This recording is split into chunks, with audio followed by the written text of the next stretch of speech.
टीना के धोखे से पूरी तरीके से टूट गए हैं शालीन। तभी तो देखिए ना, यहाँ वहाँ जाकर अपना दुखड़ा रोते नजर आ रहे हैं। साजिद के पास जाकर बोलते नजर आते हैं कि उन तीनों लड़कियों से बेहतर है ये मंडली ही, कम से कम वहाँ पर लड़के तो हैं, और यहाँ पर तीन जो लड़कियां हैं वो हमेशा ही अजीबोगरीब बातें करती हैं। कम से कम मंडली में सेंसिबल बातें तो होती हैं। जी हाँ, यहाँ पर शालीन जो है वो पूरी तरीके से टूट चुके हैं। ऐसा लगता है कि जैसे उन्हें सच में टीना से प्यार हो गया है। यहाँ पर वो पहले तो प्रियंका से बातें करते नजर आते हैं। प्रियंका से वो ये बोलते नजर आते हैं कि मैं पूरी तरीके से टूट गया हूँ। जरा सोचो, जो लड़का है वो लड़की के साथ खेलता है, लेकिन यहाँ तो लड़की ही लड़के के साथ खेल गई। और उन्होंने कहा कि मैंने टीना के लिए इतनी सारी चीजें की, लेकिन टीना ने हमेशा ही सिर्फ गेम के लिए मुझे इस्तेमाल किया। ये सुनने के बाद प्रियंका जो है वो ये कहती नजर आती है, शालीन आप बच्चे हो क्या, और ये चीज तो तुम्हें खुद ही समझनी चाहिए, मैं टीना का फेवर नहीं कर रही हूँ।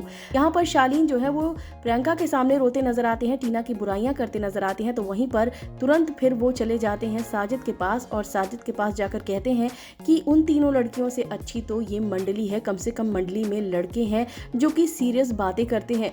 यहाँ पर सीरियस बातों के साथ साथ वो ये भी बोलते हैं कि कम से कम सेंसिबल बातें तो होती हैं मंडली में। यहाँ तो लड़कियों के बीच पूरी तरीके से फंस गया हूँ। सृजिता, प्रियंका और टीना तीनों की ही बुराइयां करने जो है वो साजिद के पास वो पहुंच गए हैं, जिसे देखकर यकीनन फैंस काफी ज्यादा शॉक्ड हो जाएंगे, क्योंकि भाई ये शालीन जो है वो है क्या।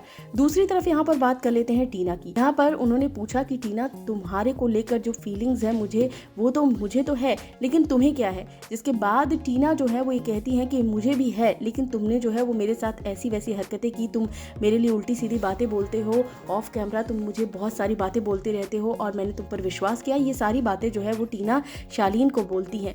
इसके बाद यहाँ पर शालीन जो है वो टीना को समझाने की कोशिश भी करते हैं, लेकिन टीना बिल्कुल भी नहीं समझने को तैयार है।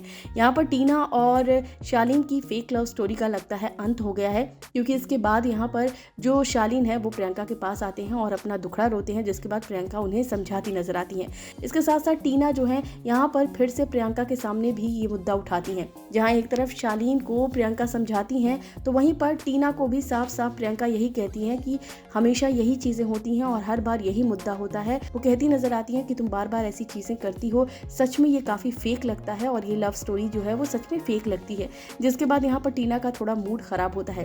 तो वही शालीन और टीना की हालत तो एकदम अजीबो गरीब हो चुकी है। बेचारे न घर के बचे हैं न घाट के बचे हैं, यहाँ पर एक दूसरे के बारे में ऐसे बोलते नजर आते हैं। यहाँ पर अब शालीन को देख लीजिए, अब शालीन का कोई ठौर ठिकाना नहीं बचा है, क्योंकि उन्हें लगता है सृजिता, टीना और प्रियंका के बीच वो रह नहीं सकते, तो पहुंच गए हैं मंडली में, जहां पर वो साजिद से सारी बातें करते नजर आते हैं। और यहाँ पर आप देख सकते हैं साजिद का रिएक्शन। भाई साजिद तो यही सारी चीजें देखते हैं। जब ऐसा कुछ होता है तो साजिद को बहुत मजा आता है। अगर किसी के ग्रुप में कोई लड़ाई हुई तो उन्हें बहुत मजा आता है। ये अलग बात है कि अगर सेम चीज उनके साथ होती है तो वो काफी ज्यादा झल्ला उठते हैं। खैर, यहाँ पर शालीन की हालत बेहद खराब हुई है। अब इधर उधर फिर रहे हैं शालीन, तो वहीं पर टीना भी प्रियंका से शालीन की बुराइयां करती नजर आ रही हैं। आप सब क्या कहेंगे इस पर आप हमें कमेंट करके जरूर बताएगा।